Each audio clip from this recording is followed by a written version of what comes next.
Elemental Shamans in the War Within are all about using the elements and fire and lightning to decimate our enemies.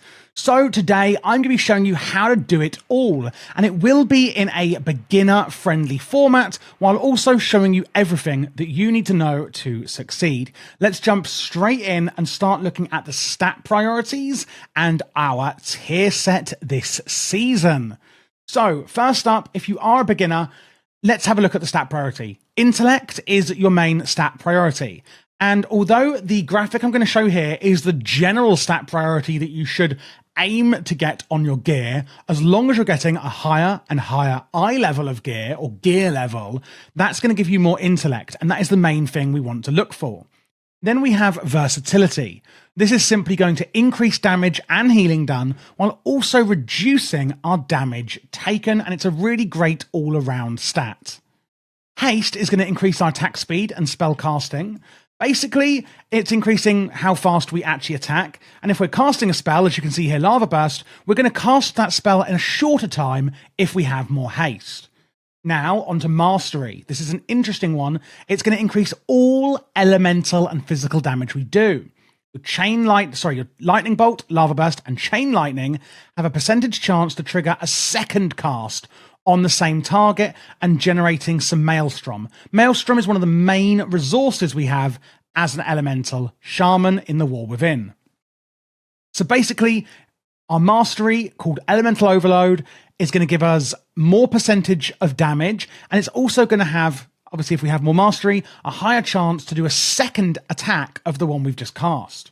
Critical Strike is of course a chance to do more damage. Looking very quickly at our set tier bonus this season, and let me just say, if you are a beginner and you don't know these spells, don't worry, I'm going to be covering them fully in the rotation. Our Earth Shock damage is increased, our Earthquake damage is increased, Earth Shock is single target, Earthquake is the AoE or Area of Effect multi-target version, and then the 4-set bonus, Spending Maelstrom, our main resource that we're going to spend, grants us a 5% increased crit chance and a 10% increased critical damage dealt. And that's a really straightforward set bonus for this season for Elemental that is just going to be pretty much used in the general rotation. We don't really have to think about it. So now we're going to go through the utilities and sort of defensives, etc., that you can use as a shaman in, Season 1, Patch 11 of the War Within. Now, the ones I am showing you here, these are the most important utilities. That's not to say that it's a comprehensive list. There are more to use.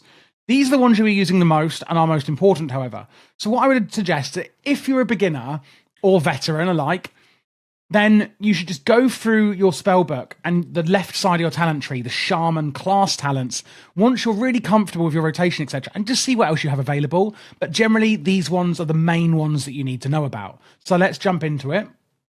First up on the left, we've got Thunderstorm. Call down a bolt of lightning, as you can see here, causing a thunderstorm. It's going to deal amount of damage to everyone in a 10-yard radius.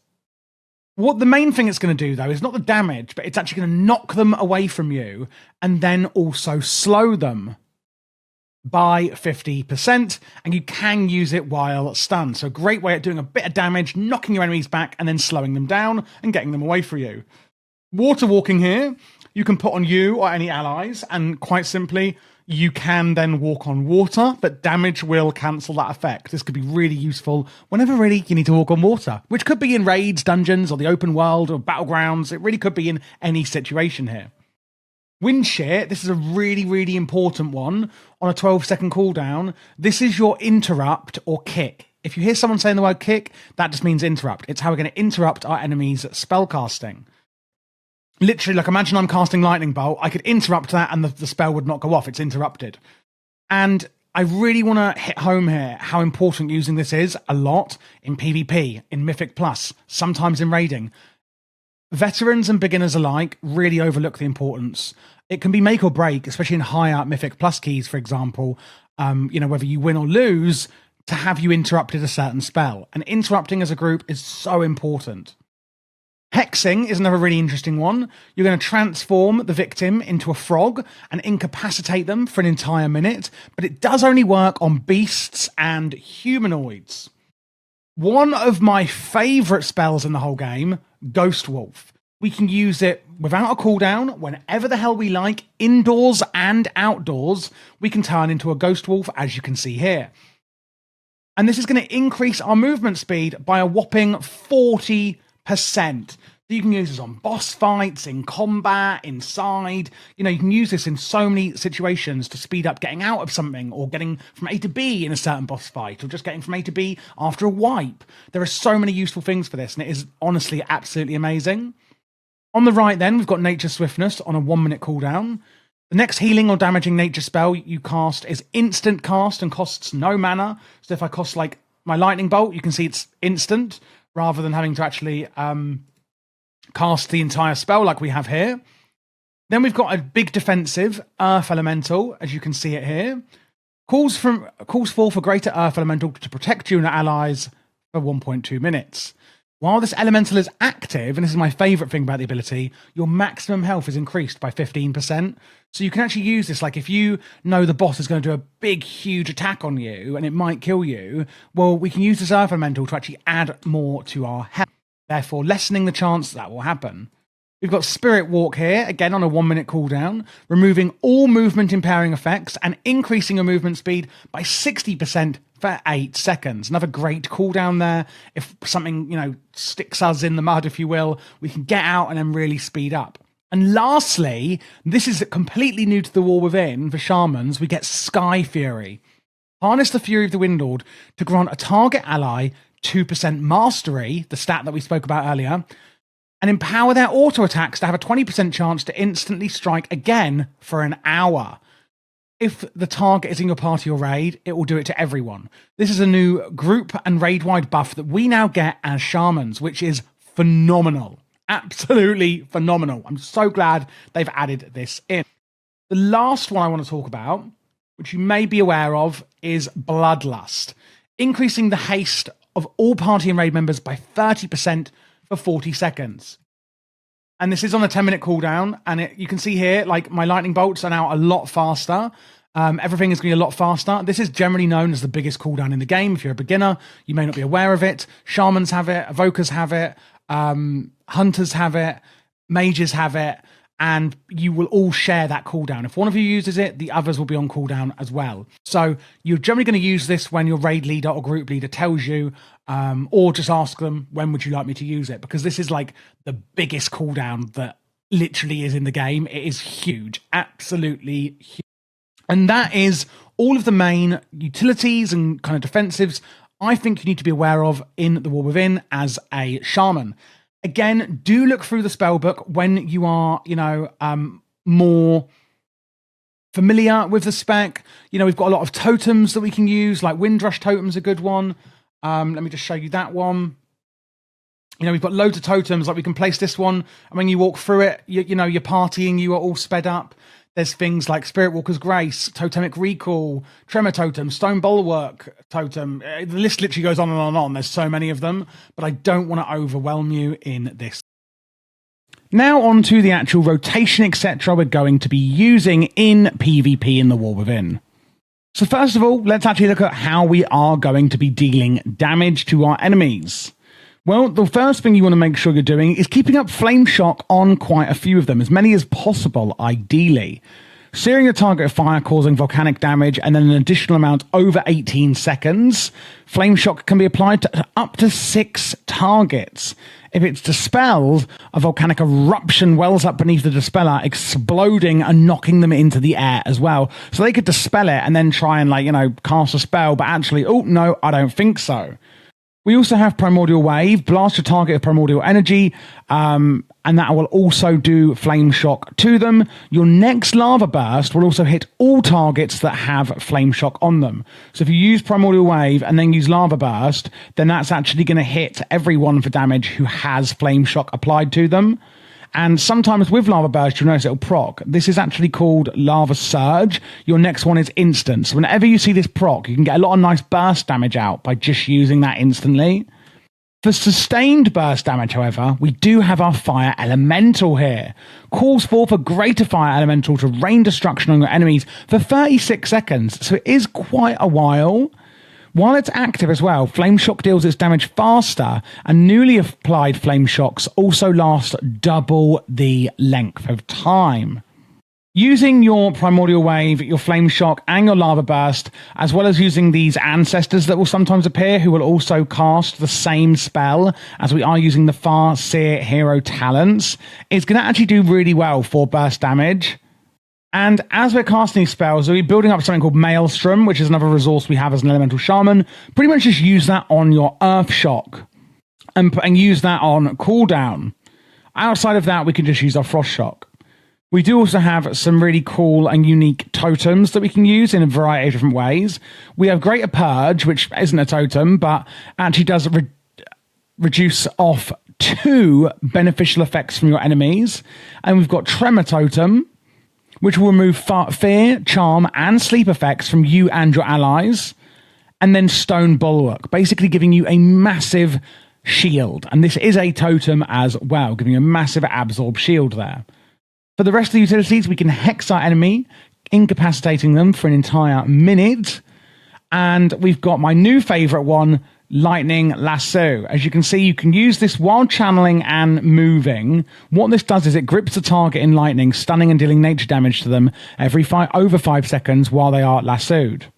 We've got Earth Grab Totem, which is another one of my favorites. As you can see, it entangles them all up in these vines, and that will actually pulse, consistently doing it.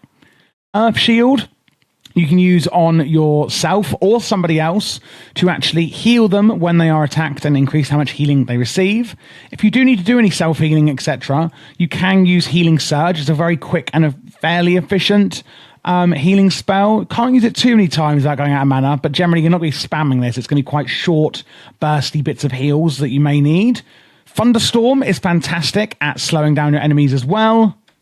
And then we've got Astral Shift. This is quite simply going to reduce any damage you take for 12 seconds.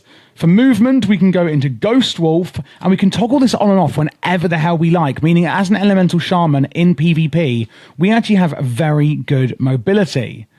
And then we have our Earth Elemental, which we can use as well. It's not amazing as it is in more PvE, but, you know, it's a one-button click, and it has a lot of health. While the Earth Elemental is active, your maximum health is increased by 15%. And this is where we get the real value from this.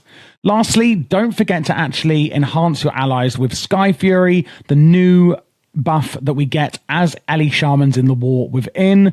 Harness the Fury of the Windlord to grant a target ally mastery and empower their auto attacks. They may also go again. And that pretty much is the way we'd be playing around Elemental Shaman in the War Within. Let's now have a look at the hero talents. So for this build, we are going to be taking the Farseer hero talents. This is available to both Elemental and Restoration Shamans. And it's the same talents no matter which spec you're in for those two. So I am showing you it here with, you know, Elemental as an example, but don't worry, this is both for Elemental and Restoration. So basically, when you use Primordial Wave, it's going to call an Ancestor to your side. Whenever you cast either a healing or damaging spell, the Ancestor is going to cast a similar spell. And I really like this. Going down first on the left, we've got our first option. Your Ancestor's spells are more powerful. Woohoo! Or Ancient Fellowship. Ancestors have a 20% chance to call another Ancestor when they expire. Honestly, I quite like Ancient Fellowship for this one. It kind of really depends. I think a lot of these are really up to you. You do get all of them, by the way, apart from the 2 choices or the 3 choices. Offering from Beyond. When an Ancestor is called, they reduce the cooldown of Fire Elemental and Storm Elementals, reducing your cooldowns there. Then we have Nature Harmony. Reduces the cooldown of Nature's Guardian and causes it to heal for an additional amount. Or Earthen Communion, Earth Shield has an additional 3 charges and heals you for more. Generally, I think Earthen Communion is the way to go on this one. Then going through the middle, we've got Routine Communion. Lava Burst casts have an 8% chance, again, to call an Ancestor to your side, so Elemental. Or in Restoration, I would go for Ancestors last an additional 4 seconds. So again, depending on your spec, if you're watching this on the Restoration video or the Elemental video, it's very obvious, you know, which one you're going to pick here. Increases your maximum Maelstrom by 25 on Primordial Capacity.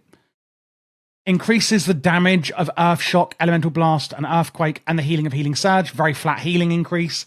And on the right side, Lava Burst gains an additional charge and deals more damage. Not really great for Resto. Using spells of a cast time increases the duration of Spirit Walker's Grace and Spirit Walker's Aegis up to a maximum of 4 seconds. Okay, cool. Final calling. When an ancestor expires, they cast Elemental Blast at a nearby enemy. Honestly, I don't think Farseer is... I'm not loving it for restoration.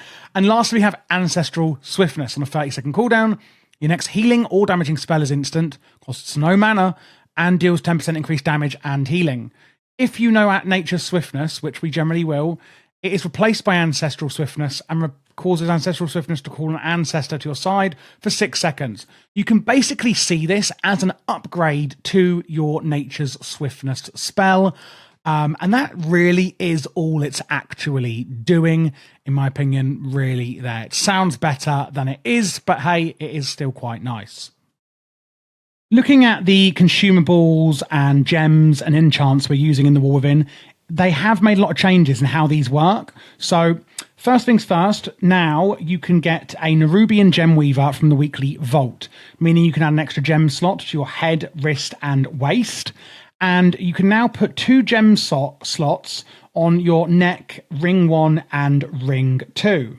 So you can add 2 slots for gems on every piece of jewelry. And that's not from the vault, it's just from jeweler's settings. So on the cloak, Winged Grace gives avoidance. Crystalline Radiance gives primary stat. Avoidance is obviously avoidance. Sunset Spellthread increases intellect and stamina. Scout's March is speed. We're putting haste and crit on our rings. And we've got Authority of the Depths on our weapon. When we do damage, we're occasionally going to do damage with Authority of the Depths, doing more and more dark shadow damage to our enemy, and it can kind of stack 3 times or deepen, as the tooltip will tell us. Then looking at the consumables, we're going with a Flask of Tempered Swiftness, which is massive haste, and then Feast of the Divine Day for intellect. Tempered Potion, so you know I've got haste on this flask. Tempered Potion will give you all of your other secondary stats that you don't have on your flask, which is really cool. Healing Potion is obvious. Flame Tongue Weapon, you can put on your weapon, of course. We are doing a more storm build that I've been showing you. Algari Mana Oil is something we can put on our weapon, which increases crit and haste as well. An Augment Rune is called Crystallized Augment Rune this season, and this is going to add intellect as well. We're going to use a Culminating Blasphemite, increasing primary stat, and it's also going to increase your critical strike effect by 0.15% per gem color you put on your gear, meaning you want to use a Deadly Emerald, Sapphire, Ruby, and Onyx to get the full 15, 15, 15, 15 to 0.6 increased critical strike effect. If you used all rubies, you would only get 0.15% effect. So hopefully that makes sense. And these are the new consumables and enchants that we are going to be using in Season 1 of The War Within. Thank you so much for watching this guide. I hope it was really useful for you in The War Within Season 1, whether it was for Mythic Plus or raiding. If you do have any questions, I'll be happy to help. My Patreon is in the description below, and that is where you can find my LVUI profiles, which I'll show you in a second. And also, I'm putting together a huge macro list for every single spec that's going to be really useful for you in The War Within as well. I am doing all classes and specs for The War Within, so if you are new to the channel, then please do click this playlist here to check out what else I have, which is all of them. There will also be PvP guides on this channel as well for War Within Season 1, so make sure to look out for that. This here is the UI that I was referring to. As you can see, we've got target frames, etc., left and right, and raid frames go in the middle here, and then weak auras in the middle with an action bar down here. Chat is behind where my camera is. Minimap and details, etc., are here on the right. All of the plater profiles, the voodoo, the LVUI, etc., details profile has all been made by me. And again, you can get this on my Patreon should you like it.